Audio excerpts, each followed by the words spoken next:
दोस्तों, कहानी की शुरुआत साल 1965 साउथ कोरिया से होती है, जहां पर एक प्रोफेसर ने एक वुल्फ को एक घर के बगल में बंद करके रखा था ताकि वो उस पर एक्सपेरिमेंट कर सके। वो एक रात वुल्फ को खाना देने जाता है, पर वह खाना देता उससे पहले प्रोफेसर की हार्ट अटैक से मौत हो जाती है। कुछ महीने बाद संजी नाम की लड़की अपनी माँ और छोटी बहन के साथ इसी घर में रहती है जहां वह प्रोफेसर पहले रहा करता था। संजी के पिता की मौत हो चुकी है, इसलिए उसकी विधवा माँ अपनी दोनों बेटियों का ख्याल रखती है। उनकी बड़ी बेटी संजी को फेफड़ों की समस्या है और उसे सांस लेने में दिक्कत होती है, इसीलिए वह स्कूल नहीं जाती और वह घर में रहकर पढ़ाई करती है। उसका कोई भी दोस्त नहीं होता, जिस वजह से वह ज़्यादातर समय घर में ही रहती थी। दरअसल यह घर संजी के पिता के बिजनेस पार्टनर के बेटे का घर है, जिसका नाम जी होता है, और उसने यह घर संजी के परिवार को रहने के लिए दिया था क्योंकि वह संजी से शादी करना चाहता है। पर संजी उसे पसंद नहीं करती थी और जी का बिहेवियर भी अच्छा नहीं होता है। रात में संजी अपने कमरे में पढ़ाई कर रही होती है तो तभी उसे बाहर से किसी की आवाज़ आती है।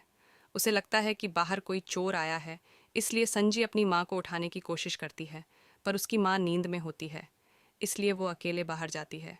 वो उस आवाज़ को सुनते हुए उसी घर में चली जाती है जहाँ प्रोफेसर ने एक वुल्फ को बंद कर दिया था।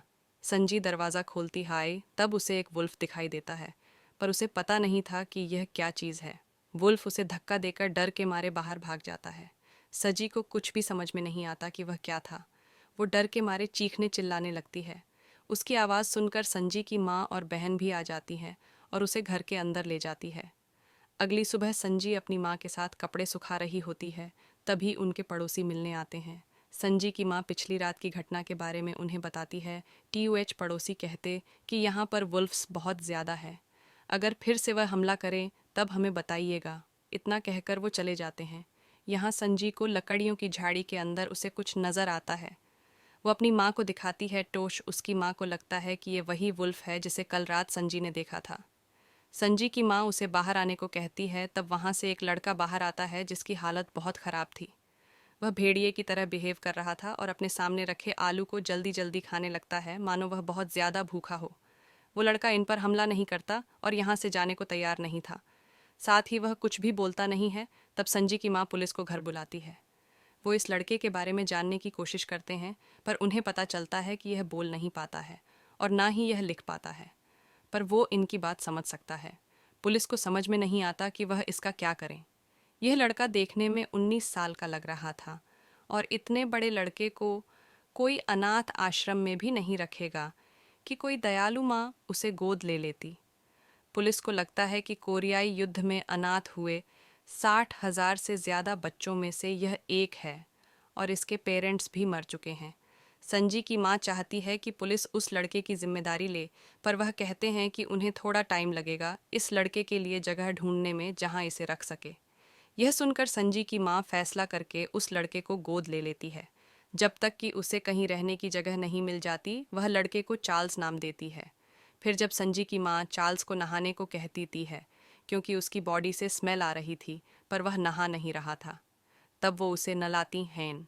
इसके बाद संजी की माँ चार्ल्स को घर में कमरा देती है और सोने को कहती है, पर वह खिड़की के पास जाकर चांद को देखता है और भेड़ियों की तरह आवाज़ निकालता है। यह सुनकर माँ उसके कमरे में आकर उसे सोने को कहती है। अगली सुबह घर में सिर्फ संजी और चार्ल्स होते हैं। संजी अपने कमरे में बुक से भरे कार्टून को उठाने की कोशिश करती है, पर वो उसे ज़रा भी नहीं हिलते। तब चार्ल्स उसके पास कार्टून उठाने के लिए आता है, पर संजी को लगता है कि वो उसके साथ कुछ गलत करने वाला है। वो उसे मारने लगती है, पर चार्ल्स चुपचाप कार्टून को उठाने लगता है, जिससे हमें समझ में आता है कि वह बहुत स्ट्रांग है। संजी समझ जाती है कि वह मदद करने के लिए आया था। वो चार्ल्स को थैंक यू बोलती है, तभी जी वहाँ पे आ जाता है और सांजी को कार्टून उठाने में मदद करता है, पर उससे बॉक्स ज़रा भी नहीं हिलता, जिस कार्टून को चार्ल्स ने आराम से उठा लिया था। संजी जी को यहाँ से जाने के लिए कहती है, पर वह उसके साथ बदतमीज़ी करने लगता है और उसका हाथ पकड़ लेता है।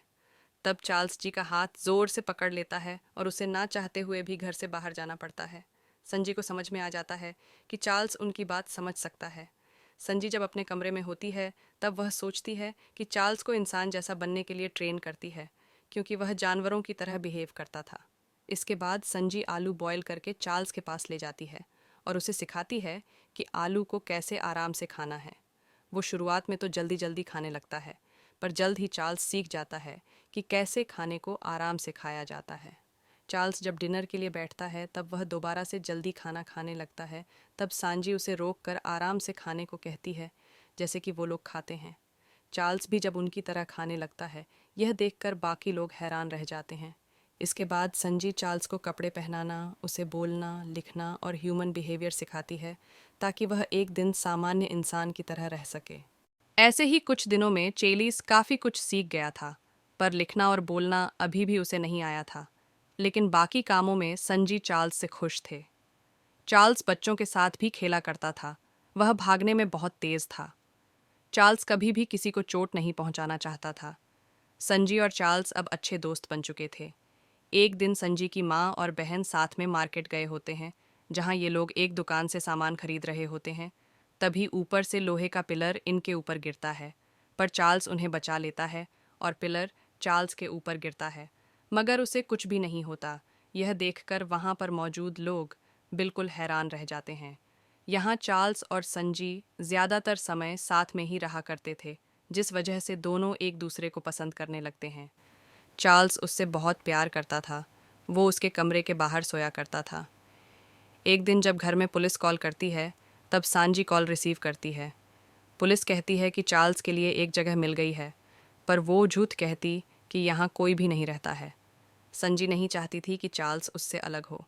फिर एक रात जी ड्रिंक करके अपनी गर्लफ्रेंड के साथ गाड़ी चला रहा होता है, पर गाड़ी से उसका कंट्रोल बिगड़ता है और वह कार को संजी के पड़ोसी के बकरी के फार्म में ठोक देता है, जिससे एक बकरी को चोट आती है।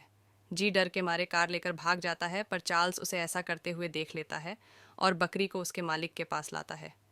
मालिक को पता था कि चार्ल्स ने ऐसा नहीं किया है, इसीलिए वो उसे जाने को कहती है। उसी रात जी अपने गुंडों के साथ संजी के घर आता है। वो उसके कमरे में जाकर उसे बाहर लाता है और उसके साथ चलने को कहता है, पर संजी जी के साथ चलने से मना कर देती है। तब वो उसको ज़बरदस्ती ले जाने लगता है।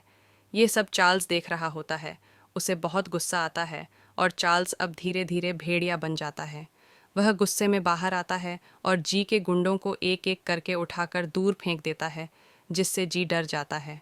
वो उससे माफ़ी मांगता है, पर चार्ल्स उसे मारने लगता है। तब संजी उसे ऐसा करने से रोकती है और वह जी को छोड़ देता है। फिर चार्ल्स इंसानी रूप में आता है। ये सब देखकर संजी भी डर गई होती है। उसी रात जी पुलिस को संजी के घर लाता है और पुलिस को सब कुछ बता देता है कि चार्ल्स असल में भेड़िया है, जिसने उसे और उसके लोगों को मारा है। जी सांजी को इस बारे में पुलिस को बताने को कहता है, पर वह इस बात से इनकार कर देती है और कहती है कि मुझे पता नहीं है, और संजी जी के ऊपर आरोप लगाती है कि वह उसे अपने साथ बाहर ज़बरदस्ती ले जा रहा था। इस पर जी कहता है कि यह मेरा घर है और मेरा मन मैं कभी भी आ सकता हूँ, और वह संजी के परिवार से कहता है अगर इन्हें इस घर में रहना है तो चार्ल्स को यहाँ से भगाना होगा। इस पर संजी उससे लड़ने लगती है, पर उसकी माँ को ना चाहते हुए भी उसकी बात माननी पड़ती है और वो लोग चार्ल्स के लिए घर के बगल वाले कमरे की सफाई करते हैं। ये वही घर होता है जहाँ प्रोफेसर ने इस वुल्फ को यानी चार्ल्स को बंद करके रखा था।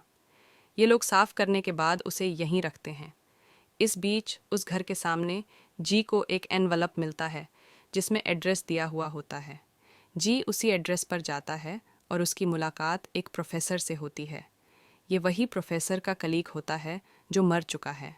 जी प्रोफेसर को चार्ल्स के बारे में बताता है। उधर संजी चार्ल्स के कमरे में जाती है और उसे बाहर ले जाती है, क्योंकि घर में कोई भी नहीं होता। ये दोनों बहुत मस्ती करते हैं और दोनों रेस लगाते हैं, पर संजी भागते भागते गिर जाती है क्योंकि उसे सांस लेने में दिक्कत हो रही थी। वो बेहोश हो चुकी थी। चार्ल्स ये देखकर डर जाता है और संजी को अपनी गोद में लेकर घर आता है, पर घर में कोई भी नहीं होता, इसलिए वह पड़ोसी के घर जाता है। वहाँ पर भी कोई नहीं होता जो उनकी मदद कर सके। यहाँ चार्ल्स को कुछ भी समझ में नहीं आता, इसलिए वह संजी को उठाकर जंगल में ले जाता है और अब देखते ही देखते रात हो जाती है और यह दोनों घर नहीं आते, जिस वजह से सांजी की माँ पुलिस ऑफिसर और जी के साथ जंगल में अपनी बेटी को ढूंढने जाती है। वो लोग चार्ल्स और संजी को साथ में देखते हैं। यहाँ संजी बेहोश होती है और बाकी लोगों को लग रहा था कि चार्ल्स उसे खाने के लिए यहाँ पे लाया है। चार्ल्स को जी और ऑफिसर पकड़कर उसी कमरे में बंद कर देते हैं और संजी को हॉस्पिटल ले जाया जाता है। यहाँ घर में जी उसी प्रोफेसर को घर बुलाता है।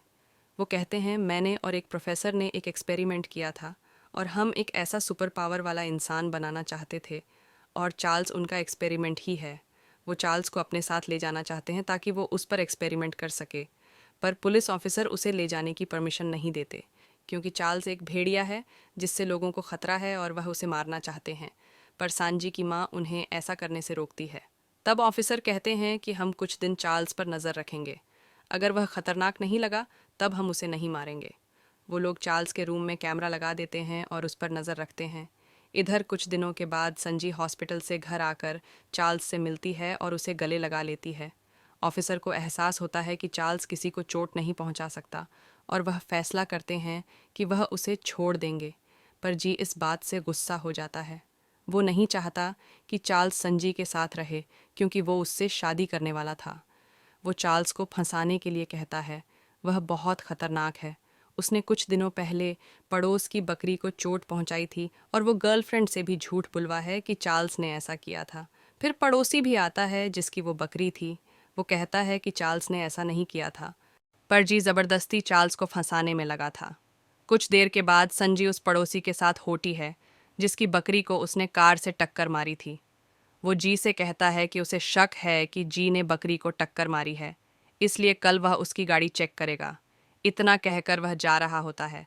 तभी जी गुस्से में आकर पीछे से पड़ोसी को मार देता है।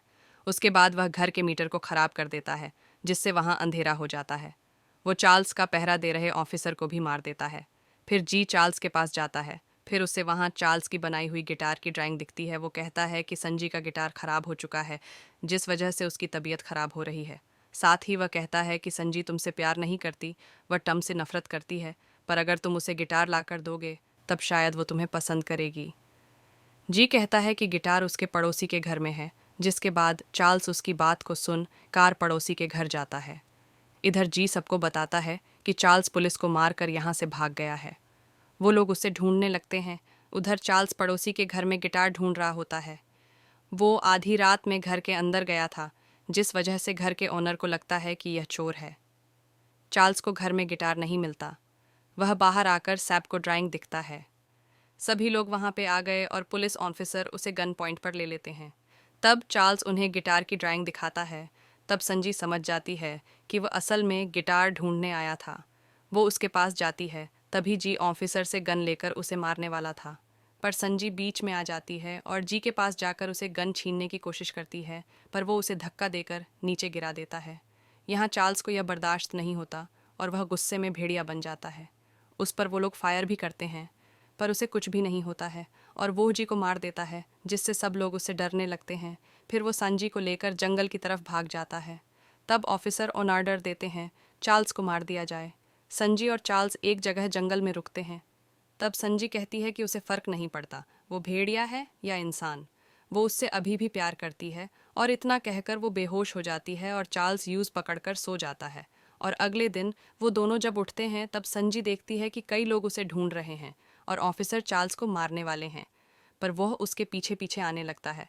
तब वह चार्ल्स से कहती है कि हम साथ नहीं रह सकते, अब लोग तुमसे डरने लगे हैं। संजी उसे जोर देकर जाने को कहती है और उसका पीछा करने से मना करती है। वो रोते हुए ना चाहते हुए भी यहाँ से जाने लगती ही है।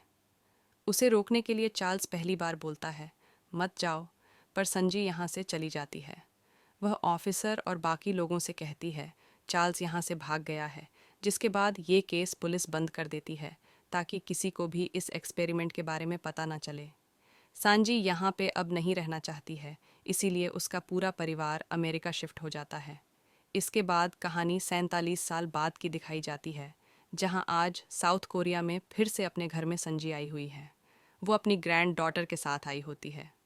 जी के मरने के बाद ये घर संजी की माँ के नाम हो गया था, पर उनकी मौत भी हो चुकी है, इसलिए अब इस घर की ओनर संजी है। वो घर को बेचने के लिए आई है। वो रात को चार्ल्स को उसी घर में बैठा हुआ पाती है, जो अभी भी उतना ही जवान है जितना कि वो 47 साल पहले था। चार्ल्स वो नोट थमाता है जिसे संजी ने उसके लिए लिखा था, जिसमें लिखा था कि वो ज़रूर उसे मिलने आएगी। ये दोनों गले लगते हैं। अगली सुबह संजी घर को बेचने से मना कर देती है और यहाँ से चली जाती है, और इसी के साथ ये मूवी ख़त्म हो जाती है। दोस्तों, आपने यहाँ तक मूवी को देखा, उसके लिए थैंक यू वेरी मच। अब आपके लिए एक सवाल है, संजी कौन सी कंट्री में रहा करती थी? इसका आंसर कमेंट सेक्शन में ज़रूर दें। वीडियो को लाइक और शेयर करके चैनल को सब्सक्राइब करें और बेल आइकॉन प्रेस करें, जिससे आने वाली वीडियोस आपसे मिस ना हो। मिलते हैं आपसे अगली वीडियो में। Till then bye bye, take care.